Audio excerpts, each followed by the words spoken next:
Spiral,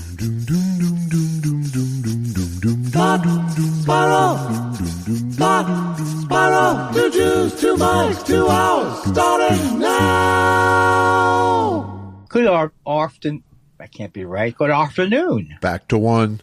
What does that mean? Back to the first position? Is that what it means? I don't understand all this sitcom stuff. What does it mean?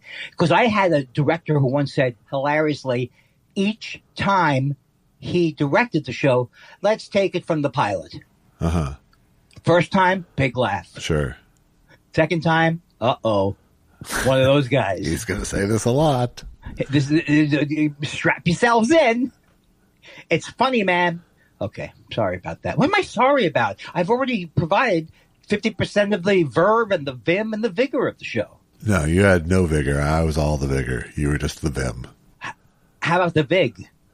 Do you ever pay the vig? I've never had to pay the vig. Okay, well now... I've never lost a bet with a bookie before. I know, well that's... I've won 3, I think. Was it in Minnesota? No, it was here. Oh, and was the guy named Eddie, Chuck, Nick? Never Bobby met the B? guy. Never met the guy. It was through another guy. All right, so since you bring that up, I'm going to bring up a thing I've been fascinated with all weekend that you told me about. I didn't even know about it. I thought it was just another thing where Jay Leno, he got knocked down the thing. No, this is way different. Jay Leno is first of all, it's just none of it sounds right, but he's walking down. He's doing what was he doing? A casino. That's interesting that he would do a casino. Yeah. The man is worth $700 billion. Yeah. And he's taking his private plane to do a casino. He sees a restaurant near him. Uh-huh. He sees that he goes, if I walk down the thing here, it's going to be 1.5 miles to get there. That's a lie. Another Jay Leno lie. Sure. But I can just walk down this hill. It's only 60 or 70 feet, right? Walks down the hill. No, of course, does not walk down the hill. Falls down the hill Yeah. and walks in. And this is the story. Walks into the restaurant, refuses, not going to get any treatment for it. Right. He has a goddamn show to do. Right. Yeah. So he does his show. Then turns out I read in I Got the Truth in Reddit. It came from Reddit, where a lot of truth comes from. Okay. And I have a punchline at the end of this. Okay. Jay Leno, why he did it was he was in a bad scene with the mob, and he owed the mob money. And he wouldn't pay them off, so they beat him up. And do you know what his big mistake was? What's that, Andy? He refused.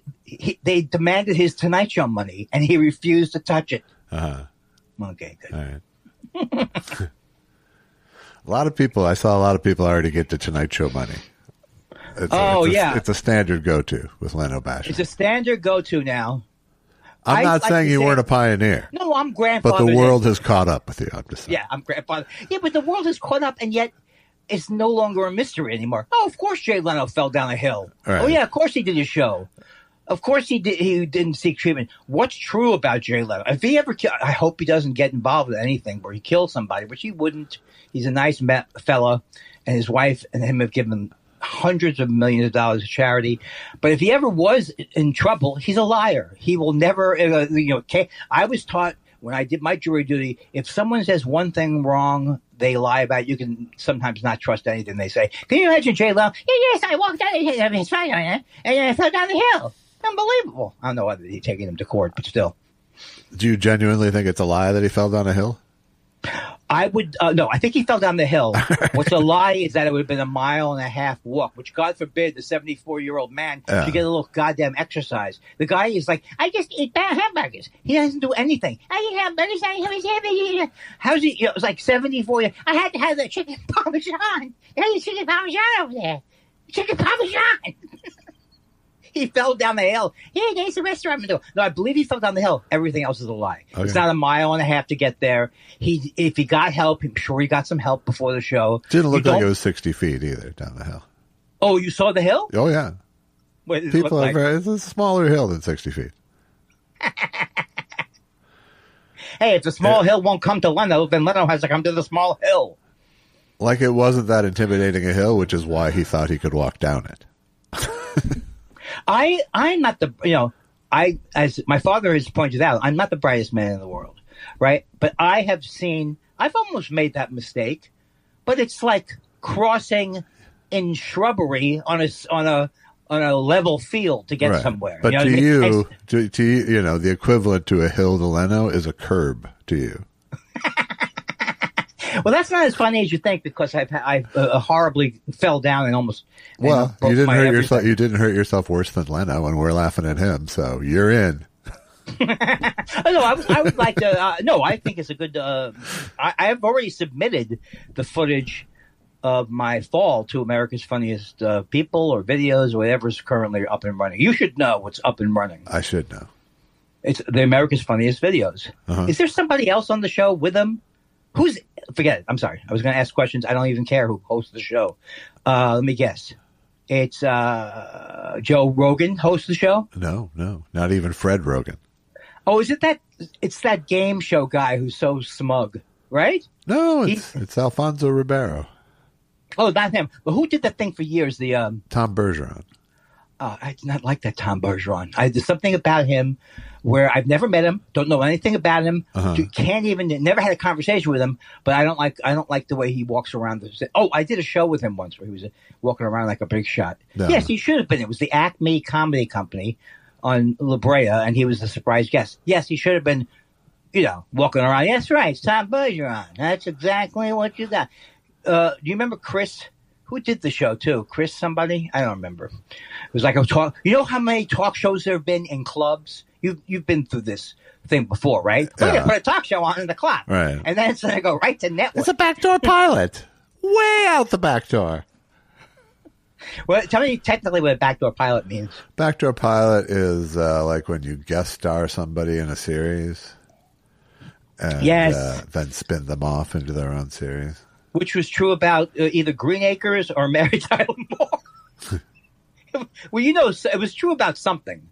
Well, Andy Griffith show. Well, like the Jeffersons was sort of a backdoor pilot. Maude, Good Times, they were all sort of spin-off backdoor that started as backdoor pilots. Well, I don't know if it's an age thing, but I loved Maude, and I loved, but I didn't. I never even watched Good Times. Was Good Times peak Norman Lear, or what? Because sometimes it could be shticky after a while. It was, it was uneven, let's say. Right. It was once the JJ? The Jimmy Walker explosion happened. It kind of became the prototype catchphrase sitcom. But one time Jimmy Walker started out more serious. Well, one time Jimmy Walker was complaining to Steve Sharippa about his career or something like that, because Steve still tries to get him to say Kid Dynamite and bothers him in every conceivable way. Sure. But they were at some show where there was a guy dressed up in a rheinoceros outfit, and Steve says, "Look, you could be the rhinoceros guy. Count your blessings." There's a lot of people. I'll give you an example of somebody who I hope is doing well. I haven't heard from him in a while, but like Dom Herrera, and not just Dom Herrera, but was so jealous of Steve Sharippa. Yeah. Again, with the theory, how could he be this and then be that? How could Rick Messina open a bar and then be a manager? All those type of things. Like they think they should have dropped from management heaven or something like that. Yeah. Yeah. What are we talking about? I don't know. Dom Herrera is where we started. Yeah. So Dom Herrera was always I think it made him angry that Steve. Because Steve would tell me that you can sense from people. Good for you, Steve. Yeah, good, that type of thing. Where he happens to be a fantastic actor, wonderful actor. Not only that, he took acting. He did everything he could to get better, which I don't see Dom Herrera. I bet Dom Herrera took a lot of acting classes in the 70s and 80s as he was getting when he was getting his chances. Yes, he probably did. And, in his defense, he's one of the funniest people of all time. I really loved him. He's not gone. No, I think Okay, so stop you'll it. see him at like the Laugh Factory or something. I don't know, but hey, I told you they're starting up Montreal, right? You did tell me that. Yeah, but they're not. Very exciting. It's very exciting. I will officially go my whole life without going to Montreal Festival. I don't think you would have had much fun there. I would not. I'm not a happy mingler. You don't like to hang out and schmooze. Josh, we're going down to the. This is when I first went to the festival. You'd have to deal with this. You didn't go, but you have to come up with your reasons why you're not going to the topless bar with everybody else. Why? How did the topless bar? Is it just because Lenny Bruce worked? No, it's a Canada thing. Oh, it's a Canada thing. Yeah. Okay. How do you know that? Because you know I've been to Canada, and they always want to go to fucking strip clubs, and I don't. That happened to me once when I was a bartender at Denny's years ago. And a guy there, I got to be friendly with the guy. He goes, I'm going to take you out. This is going to be the greatest night of your life. I didn't know what the hell he was going to do. And he takes me to fucking strip bars. Yeah. It's so terrible. I don't want to sit next to you and look at a woman and then look at you and go, well, that was good. Yeah. What's the point of it? You get the same feelings watching newscasts, so it doesn't really save your money, I say. You know, lap dance...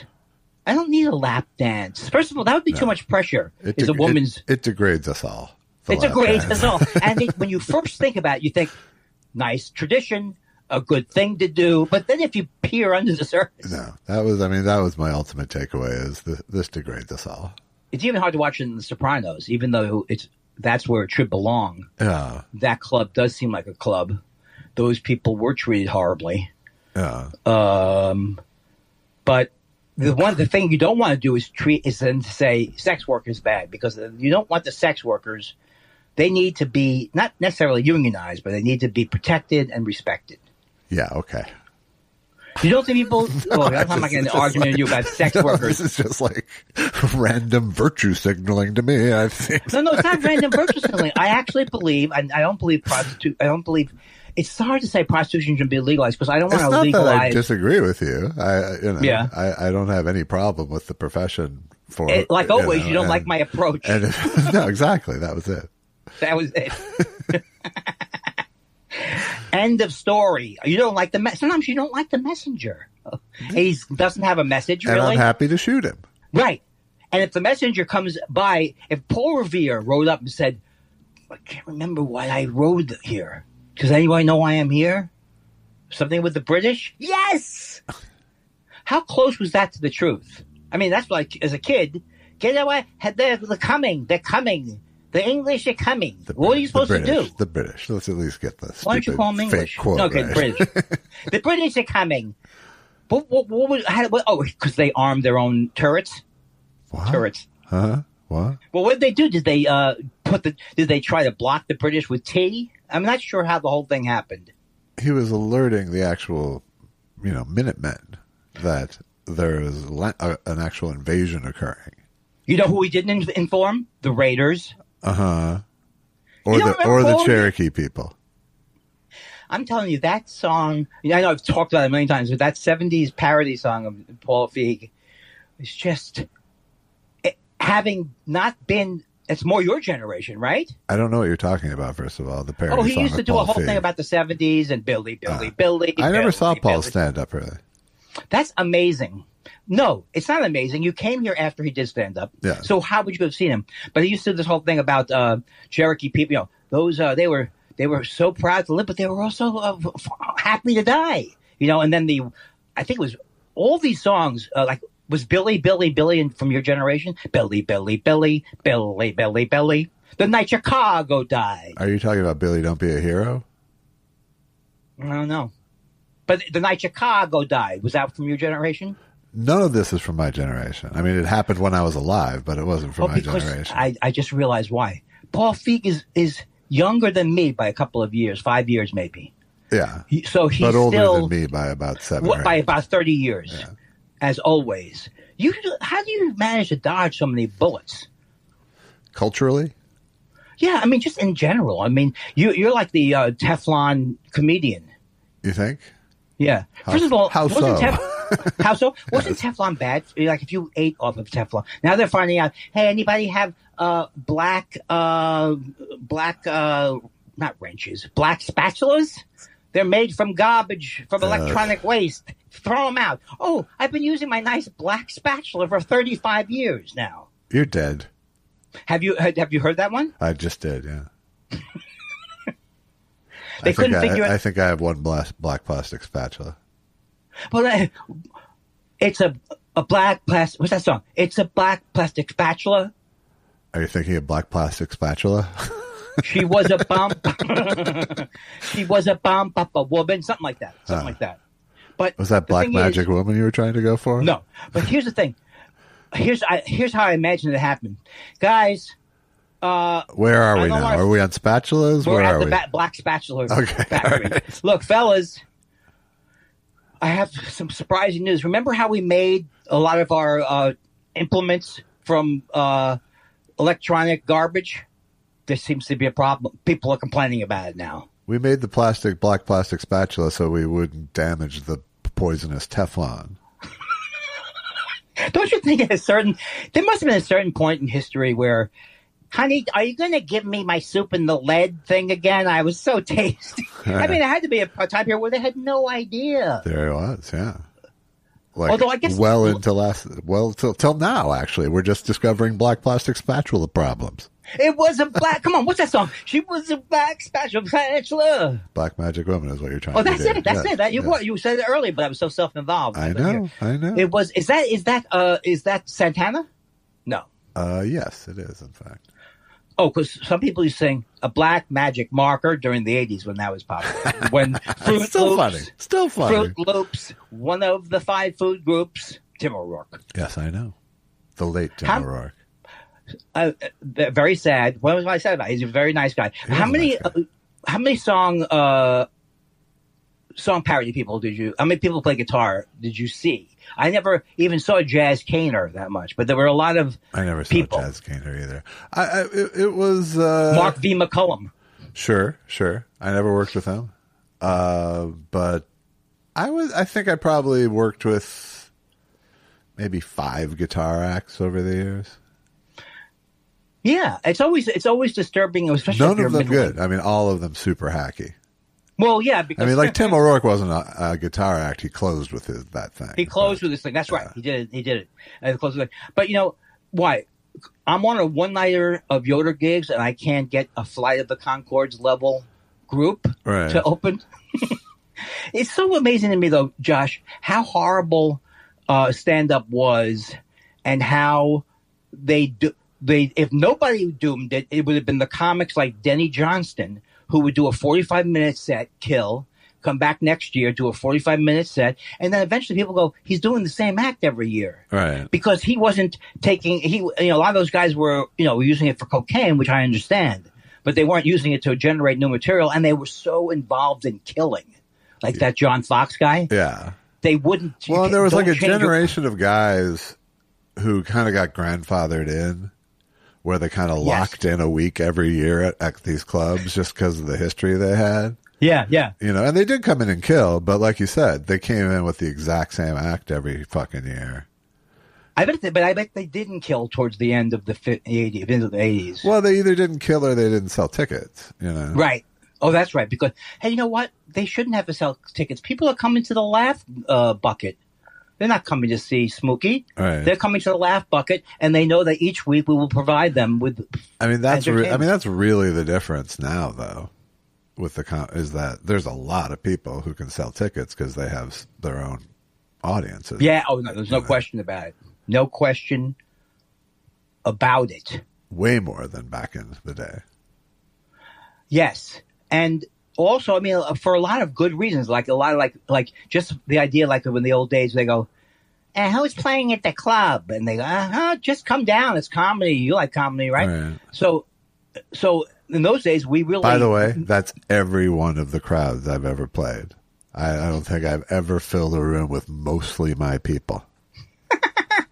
Well, I used to do that joke. Hi, would you be?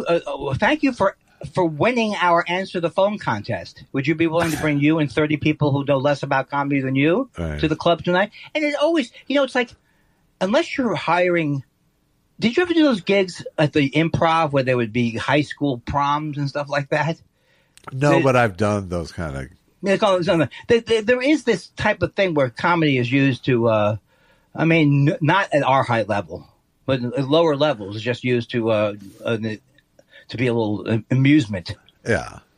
Well, like Louis Lee, he was very smart when he came along at the end of the 80s boom and bought Acme. He realized that he had to both he had to find new audiences and new comics simultaneously. And he weathered the storm too, right? So he went to the U of M, University of Minnesota, and brought those people in, gave them the open stage night for free. So he was basically training in new comedy crowds. It's very good, and he also he probably had a great sense of humor before he started, because maybe that was why he gravitated. But he has a great sense of humor. He knows who's a hack, I think. Yeah, right. He does. I mean, I think there's, he obviously has some holes in. Yeah, I mean, he'll book a hack because he's a friend sometimes. But hello, paging Mr. Weinstein. No, why do you bring yourself down at the end of every anecdote? I'm not a hack so much as a rusty old man. You're somebody who's not working every day on the material to do the thing at Acme, and it's really a chance to see people, but that's probably old. I'm not going to do the tourist malls in Hollywood to work on my act like you. Stupid. Oh my God! Can you imagine if I didn't have the wits about me to realize that those were bad gigs? I don't know. I'm in Hollywood, right? Yeah. I'm in the center of the biz.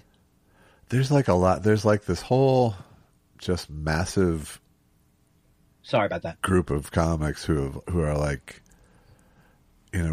Like permanent open stagers now, and where it's just, I think it's just their scene, but it's like people have been doing it for 10 years and haven't really gotten better. And you go, well, I guess that makes sense because they've never played good rooms ever. Right, right. Well, like they've just never had that feeling even.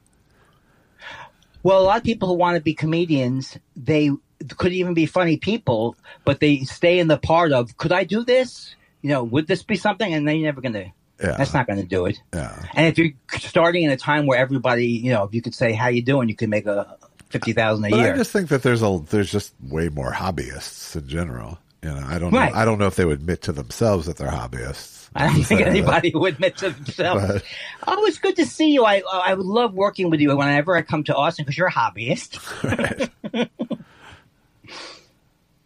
But stand-up, though, is like, to me, it's the most satisfying thing I ever did because it overcame my inability to go, first of all, to go to A to Z, to come out and to LA and go, I'm here for my singer-songwriter guitarist thing.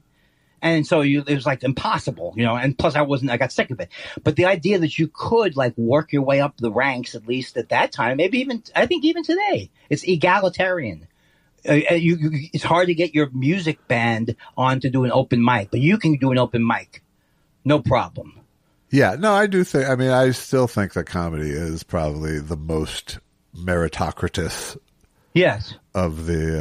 of those kind of arts. Except for all the racism and everything that's built in at the executive level, Yeah, so I agree with that, but I just mean, at least in the initial phases, at least, right. You notice when somebody is good, and you because they stand out so clearly, And also, I've been living here for a while, but since I started comedy in 1984, there's not been a good club in the Valley. Why can't they put a lovely cosmopolitan club a half mile from me that I can work out? It'd be my workout club, right?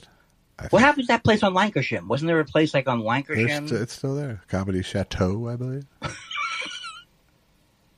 And the one at Vitello's? Sure. I did Vitello's a couple times. It's not a bad That was fun. Yeah, it's not bad when it's full up. But it's not a good workout room. I need a workout room. Yeah. And that's not going to happen anymore because there isn't a club on every corner. Right. And the people booking don't necessarily know who you are anymore. I don't think you have to go to that level with it. I don't want to brag, Josh, but if I want to, anytime I want, I can scratch up a Kookaburra gig, sure. Or don't put me out. I have a lot of tendrils in this business. Are those things that reach out? Yeah, that was good. Okay. Now I'm going to San Diego this week. How many tomorrow. people could you put together for a bringer show? No, I couldn't. But what I could do was when I taped the video, what would we call it? The traffic video DVD. We're constantly wait persons going back and forth between the camera. I wish I was bitter. I did get a nice turnout because I did it 2 nights. Yeah. And each night I got a nice turnout. You did. But that was a different time, though. That was when you were firmly ensconced in the local goings-on. I think right now, if I wanted to do another album, which I'll do, I will get a nice amount of people down there for one night. I'll use my email list, which is more abound, but I will get people there. I'm not betting against you. Right, because the point is, what are you trying to prove? Are you trying to prove that you can get big numbers of people? No, you're trying to prove that you have more comedy to do for people to listen to, and that you can do it in front of more than 8 people. Yeah. Are you trying to prove that? Well, the Kookaburra, it's hard when there's like 9 people. Yeah, no, it is. It's hard. It's hard on everybody. Yeah, Kookaburra. Much like a lap dance, it degrades us all. Well, how about me doing all these bits about comedy clubs and how the escalator goes to the stage, and then you have this crazy and not only that, it's so insulting. Not only do you have the escalators to go to the club, when you're leaving, they shut off the downstairs escalators. I don't know what the theory behind that is. So they're just stairs. Worse than stairs are escalator stairs. I don't do well on escalator stairs. You don't do well. I don't know why. You don't do well on escalators. Well, that's just because I fell asleep and fell over my luggage. Yeah. I still can't believe I haven't been hurt. In all of the 50 to 60 times except for that last time. Yeah. I'm generally unwieldy. Well, I think you're getting into your more brittle years now, so don't be cocky. I'm going to punch you. If I could punch you in the face through the phone, I don't know if they have that with the iCloud. All right. You'd shatter your shoulder like a biscuit.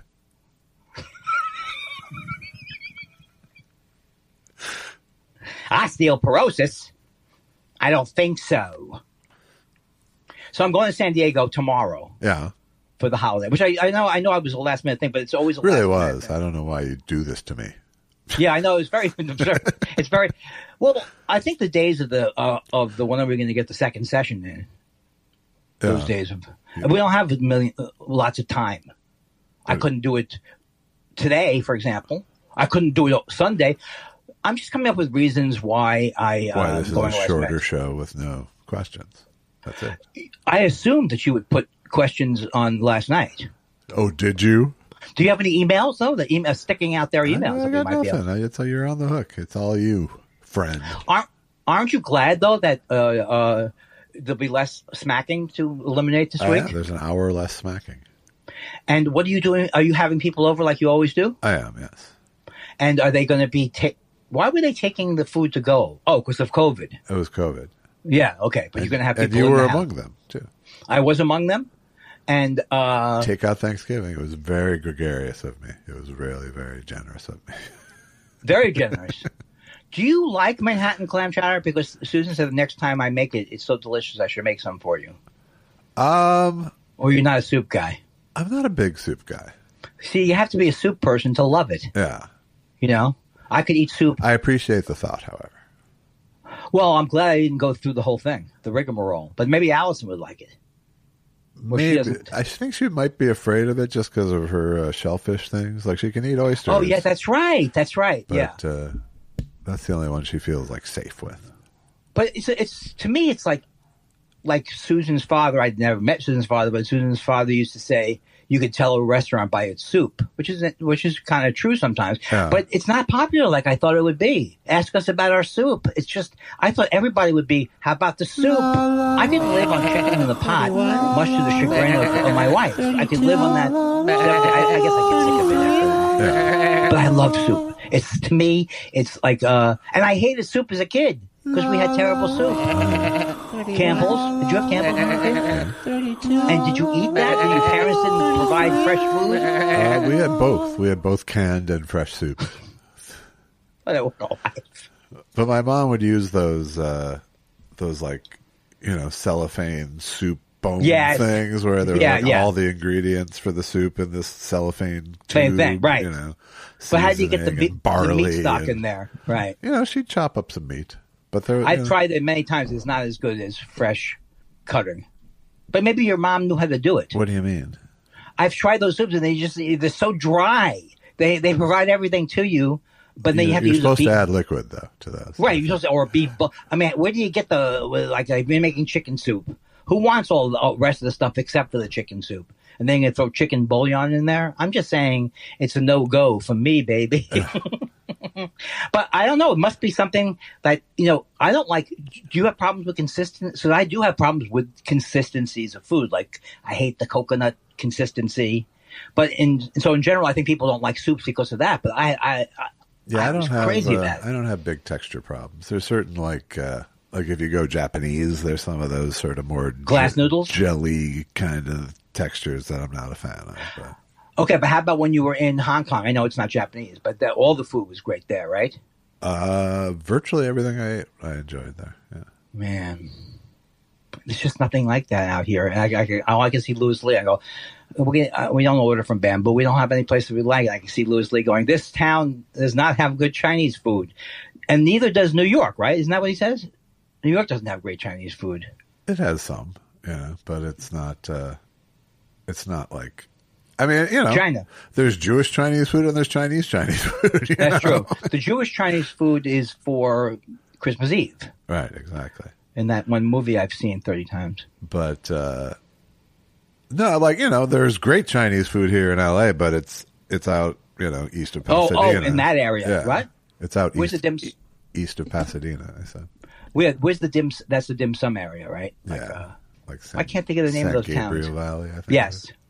So if you go out there, and also I've had great Chinese food, some great Chinese food in San Francisco, but I still think that what I'm liking is very good Americanized. Vancouver is apparently a great town for it as well. Lewis does eating trips to Vancouver as well. I would. Vancouver, Canada, obviously, right? Yes. Nobody goes to Vancouver, Washington. Where do you live, Vancouver? Which one? Oh, Washington. Why would I want the other? I always think Vancouver, Washington is pretty because it's close to the nice area. It's probably pretty. I've never been there. But you kind of like the music? That was a smack. That was a Bill Maher. Resounding smack. That was a Bill Maher thing where he goes... Because Bill Maher does it because his jokes suck and he has to have a reaction that he's made up after it. Is he still on? He's still on. He's on every. I just can't even. I can't even watch him. I know you can watch him anyway, but I can't believe I used to watch him even now. I think because he's so terrible. Forgive yourself. I think I will forgive myself because. But if you think back to everything, he was always an asshole. He was an asshole after 9/11, and he was whining that his show got canceled. He's never had a great show, even though I liked it because there was no other show like that. Maybe. Yeah. But it was, even when it was the only show like that, it was a bad show. In retrospect, you had Andrew Sullivan on there. That kind of thing. Do you know Andrew Sullivan? Yeah, I do. Sully Dish. He's like a racist. These people are racists. I think that's why they go on Bill Maher. If you hate Muslims and you only like Christianity, which he also hates, but just certain people he will appeal to. Oh. Yeah, right? No. Well, maybe I'm too sober because you're coming on the weekend. That is not the problem.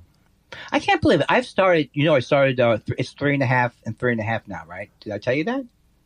3.5. I start at like an Orthodox Jew at sundown on Friday. I walk home puffing on a joint. Yeah. So no Friday night, all Saturday, all Sunday, all Monday. But just spot me Friday morning, will you? Honey, I called you honey.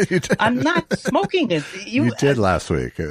I can tell your eyes go boing, boing, boing, boing, boing. No. I have never You smoked. said it last week. You did tincture. I don't care. You did. You said it last week that you did, and you did. That's a bullshit. Let me tell you, it's absolute bullshit. I can barely even exist at 8 in the morning. I've never, in the old days, I took chewables or edibles to the record, okay? Yes. But I do believe I've learned my lesson, and I don't think it would be fun for me. So I don't know what I said that made you think about it, but you can't think that my spaced outness is from... Okay. Well, it wasn't from pot. All right, okay. Why would you think I'd get up early? Because I can on Friday? You think I get up early in the morning? Yeah, it's so outlandish that you would get up and do weed of some kind. It's like, it's out of the realm of... reasonableness. Well, at 68, it's out of the realm of my normal thing. When in college, I mean, I never thought I would get past the college stage, which I didn't for many years. Wake and bake. Yeah. Baby. Did you ever wake and bake? Sure. I mean, I didn't like do the rhyme, but well, some expressions just work. They work. Sure, they work because absolutely. people like them. Yeah. But I'm still very disturbed by the fact that you accusing me of something, and then it gets the old feeling back from the old show. I apologize for accusing you, but I really got both the impression and I felt the confirmation. Do you believe that I wasn't high now? I believe you're not high now. Sure. No, I mean last Friday. I don't smoke at 8 in the morning. All right. You still don't? You showed all the signs. Why would you think I'm lying? I don't anymore. I just said I don't. Thank you. Well, send me a thing. I won't. Send me a notice of it. I'm not going on the record further than the recording. Go Notary Public something for me. Do you think Aaron Rodgers is going to... Aaron Rodgers, I hope they fire him like just when he's going onto the field or something like that. Yeah. Because he wants... He goes, I'm coming back in 2025. Have you seen how mobile he is? Not mobile? He's like lumbering. He's less mobile than Joe Namath was right now. And he used to be able to scramble, right? Yeah. We didn't follow the Pack that much, maybe. No, the Pack. Sure, of course. I saw The Pack is back. They're not back. Oh. They're in third They're place in the 7-3. division. They're still, yeah, but the Detroit is 9-1 and the Vikings are 8-2. And how's Sam Darnold? Did you hear how I just fucking rattled that shit off? That's very good. How's Sam Darnold? He's still doing good. He had a really tough performance yesterday in the sense that he showed himself to be tough. Oh boy, like Joe Cap. Right. Is that too old a reference? It is. Not for me to understand, but for you to For say. anybody else. Yeah. If I said Andy Cap? You don't go farther back than Fran Tarkington with the Vikings. It's just no point. True. I would, back when I first started comedy, I had a lot of Y.A. Tittle references. Uh-huh. Frank Gifford, before he was a womanizer. Uh-huh. Who are you, Frank Gifford? That type of thing. Uh-huh. I can remember watching football in like 1960. Wow. That's impressive. Well, I was 4 years old. Yeah? Yeah. Okay. What do you remember? I know. I was reading when I was 4. They had me enrolled in I studied French at 7. But not everybody was a go-getter like you. I didn't know what the hell was happening. Well, you knew football was going on, apparently. Well, you remember barely anything before 2, right? If you at all. I don't know about. I don't know the actual numbers, but Date. I know very young. Oh, very young. What will you leave us this time? Don't use that song. No. I have a problem with that show Shrinking, which I keep watching it. But it's like, I just want to scream at the TV. It's my own fault. I'm too harsh on it. But it's just like, if every character is saying the same joking mechanism, it's like, seems to me such a, I don't know where it comes from that it can be so sloppy all over the map. But I don't think they're trying to make a show. Yeah. So they're not thinking, does Andy like it? No, but I mean, I understand the syndrome you're talking about. I don't watch that show, but but there are definitely shows where it just sounds like every character is coming from the same writer's mouth. Have we talked about Slow Horses? Because I really like that show. You've said you liked it. There's fruit, Susan. You got it. I made fruit for Susan. Fresh fruit. Huh. Is that nice? It is. You're not. Why do you feel like you're on? Like you're on a. You treat the session like you're giving a deposition. What's the proper response to "I made fruit for Susan"? That's nice. I think that's pretty close to what I did. No, I didn't expect you to go. Tell me more, funny man.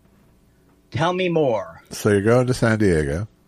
Yeah, so we're going to go down there to visit Gina, and we will. It's kind of a. Will you all cook on the day, or will you eat out? No, we go out. Okay. We go absolutely out, and it's become a tradition now, which I really like. I really love San Diego. I really love it, and I know it's where Susan lived, and I know she lived in El Centro. So to me, it's always like we got a pretty good deal on.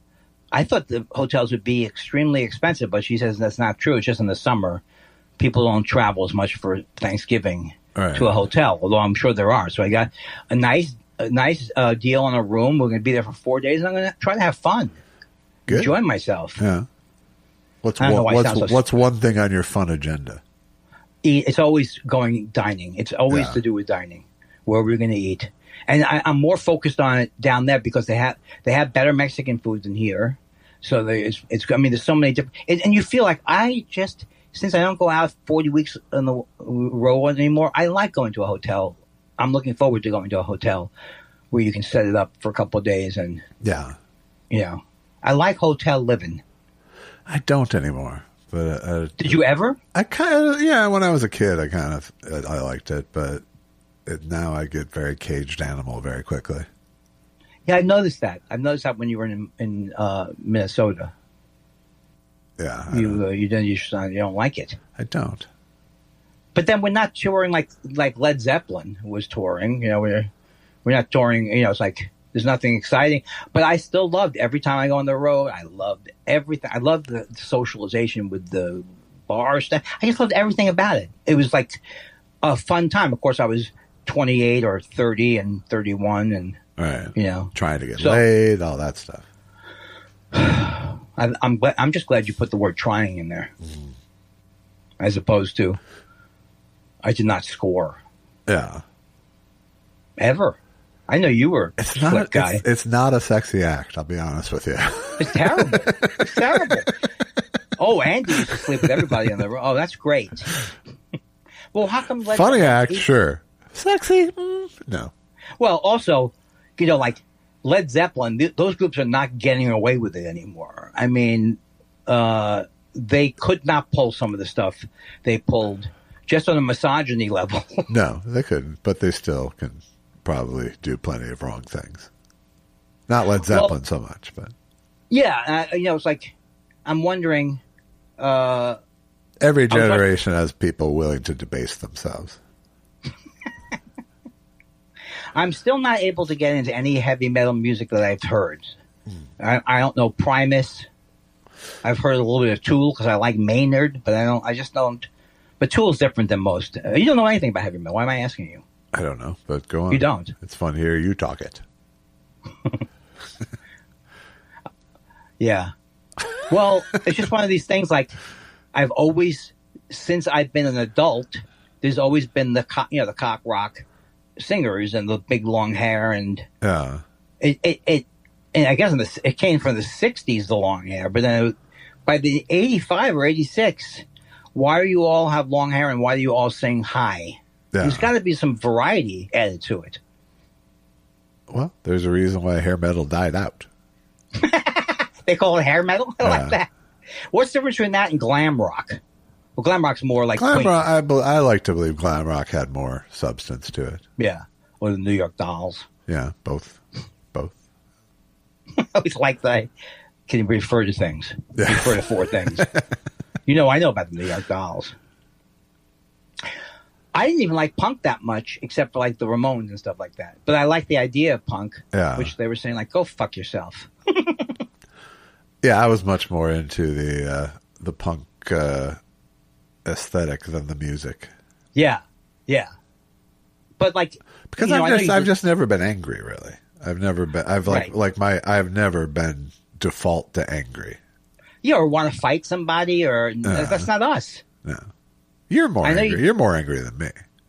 Well, that's not.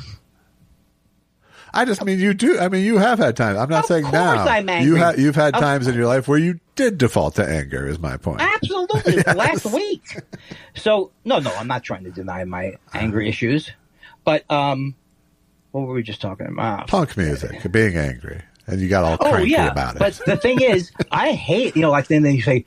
Like you hear some of these guys in the Decline of Western Civilization, or these movies that are made where they just enjoy, but they had to be drunk to be enjoyed, to have their bodies banged around. Right. I never, one day in my life, thought a day would be better if someone smashed me in the mouth. And maybe it's because I was short. Well, here's my defense of it all: is I really sort of believe actually that the demise of punk and heavy metal has contributed to the rise of Joe Roganism.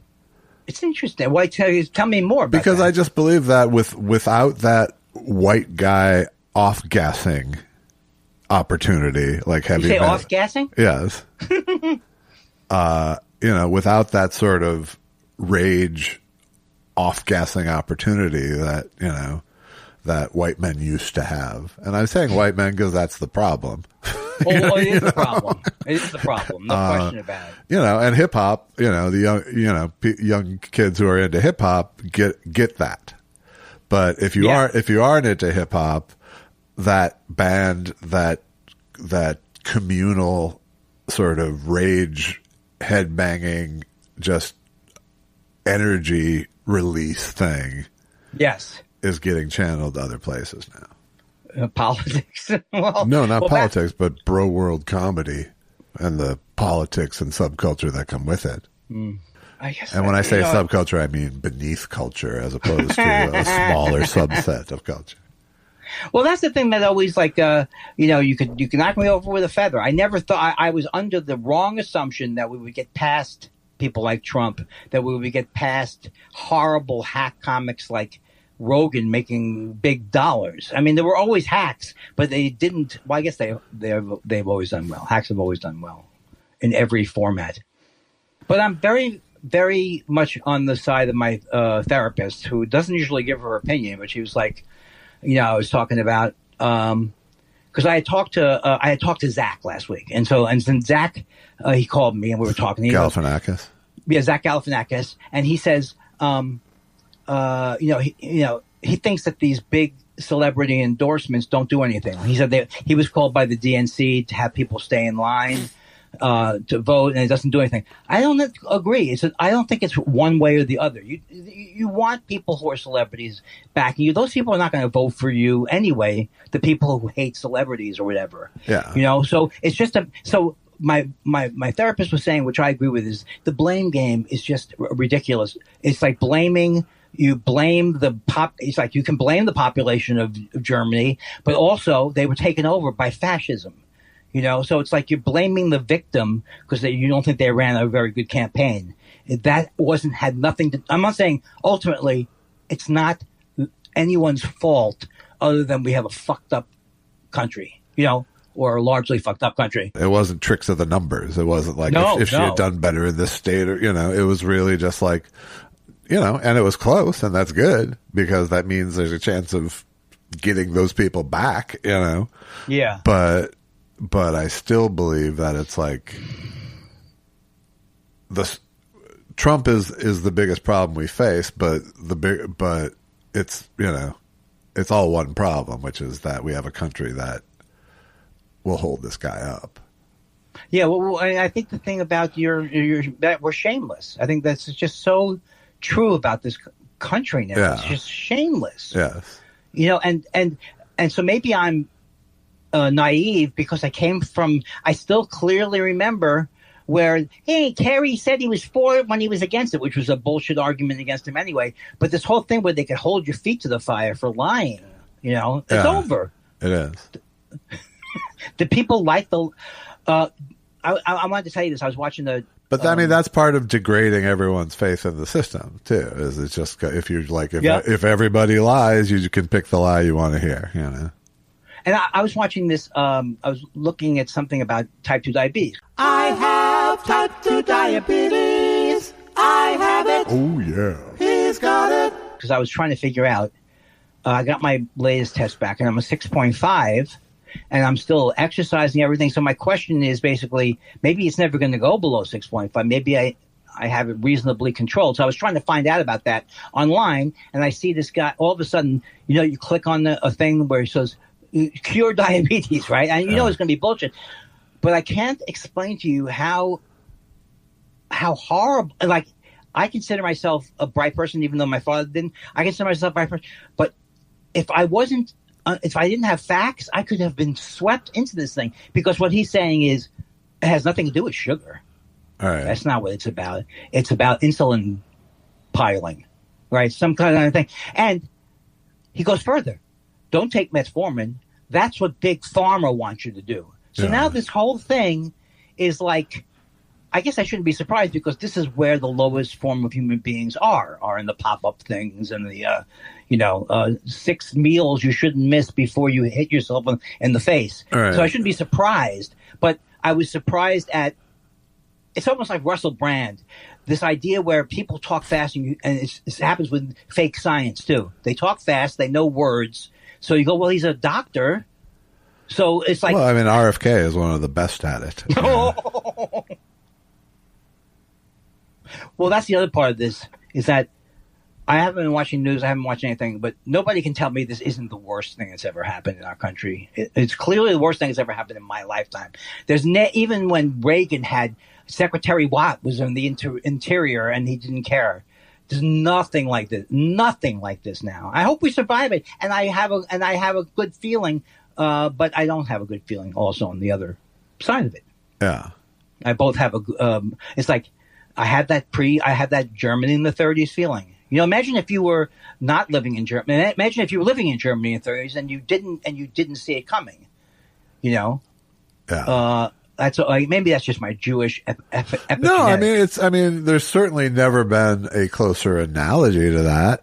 Yes. That we've lived through. It is certainly we're in never again territory for sure. It's a different world, than Nazi Germany. So it's going to happen differently, but the principles are the same, Yeah, they are the same. And I'm Jewish. Which you'd think, Trump's son-in-law is Jewish. Immigrants are the Jews this time, first of all. Right. And can I just say, without upsetting anybody, Netanyahu's getting worse. He's killing more. I mean, he's literally out of control over there. Yes. I know you're not going to disagree, but it's just he's a fucking monster of a man. He's a fucking monster of a man. And how many people are dying? This idea that you're never going to deal with a problem or you're going to muscle it out of the way. It was always that you threw people out of where they lived and those people weren't going to be happy. All right. And it's going to come back to bite you.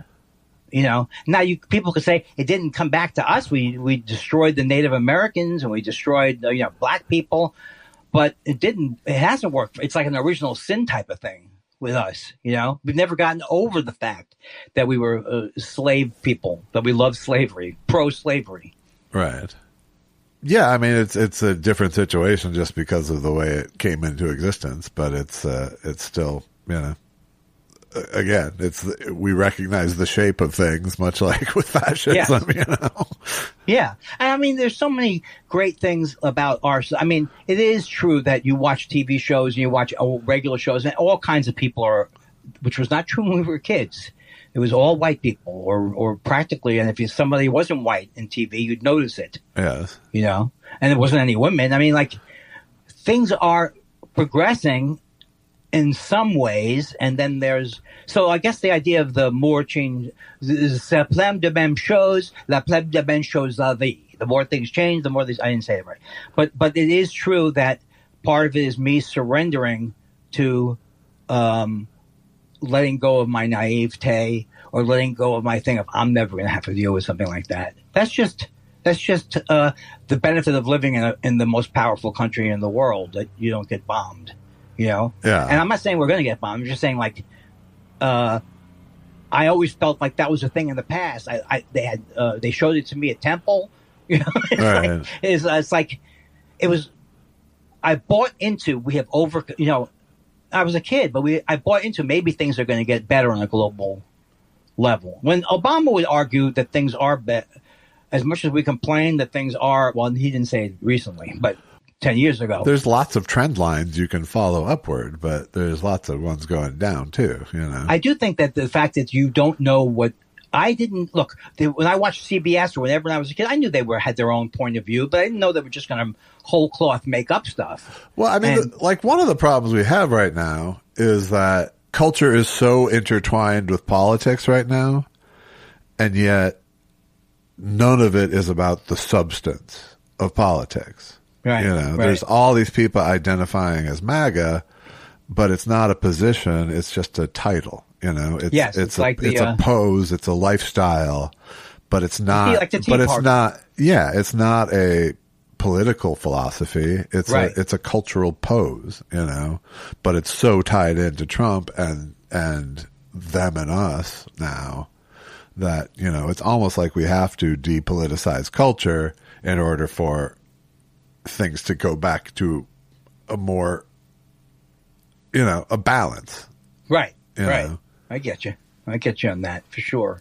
But it's too easy for everybody to be fake into politics now. Yes.